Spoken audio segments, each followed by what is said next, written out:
Hey guys, it's Jeremy here, Mental Music Meltdown, back with another video. Whatever today, guys, is a quick EP review. We'll be checking out an EP from Crypt.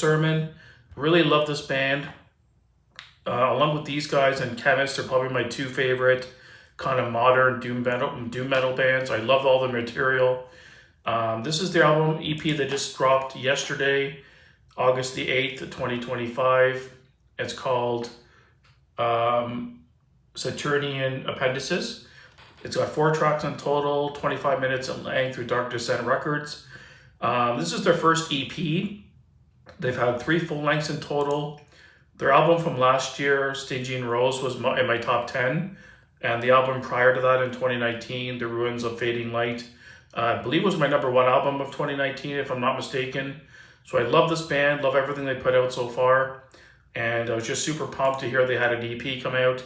I didn't even know they had one come out until literally like yesterday. I came across it on my YouTube feed and I'm like, holy crap, gotta hear this. So I spun it a couple times last night and I wanted to post a review just because I love the band and I wanted to check it out. And it's pretty good stuff. Not quite as good as their previous album in general, but overall really solid. If you like old Candlemass and like old epic doom metal, you'll definitely like this band. Really clean, soaring vocals, fist in the air kind of metal, epic sounding with a little bit of doom mixed in. Their early material is definitely more doom. Their first album was almost a straightforward doom record, but the last two have been more kind of leaning more in the heavy metal, traditional metal with doom mixed in.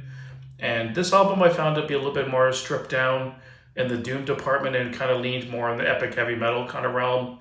Very melodic leads and melodic vocal patterns and melodies. The chorus on the opening track, Only Ash and Dust, was super poppy, kind of hook on it. Really catchy chorus.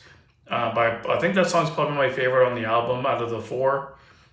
It just had a lot of dimensions to it, different guitar parts. There's one section that was almost thrashy, like it was high intensity, really cool stuff, and had this really kind of epic sing-along chorus.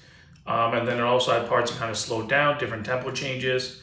They did mix in some quite a few doomy riffs on this one, but like I said, overall vibe was more on the kind of epic heavy metal feel. The second song, A Fool to Believe, 5.5 minutes, pretty good song, pretty epic sounding again, leaning in more into the heavy metal, hard rock kind of vibe. But when I was listening to the song, I couldn't get it out of my head that he sounded exactly like James Hetfield and like the Load era Metallica. I don't know why his vocal delivery and the tonality of his voice just really sounded like James Hetfield from the Load era for some reason. And as soon as I got that stuck in my head, I couldn't get that thought out of my head. And I don't know why he sounded so much like him to me, just the way he sang and the vocal notes and the way he delivered it and everything. It just sounded exactly like a Load era Metallica. Like it could have been a song off that album almost. It was that weird to me. It was kind of weird. But then the third song, another 5.5 minute song. This one incorporated a little bit more kind of gloomy doom kind of feel to it. Not quite as just straightforward epic heavy metal. Kind of a blend of the two.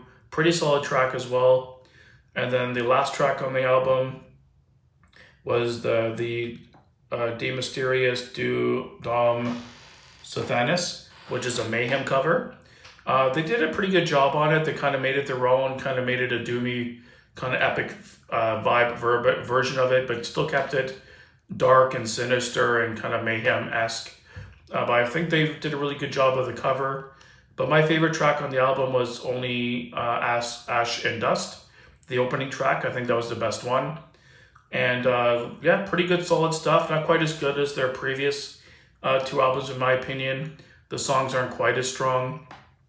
I think these might have been like B-sides or a couple leftover tracks from the previous album or 2.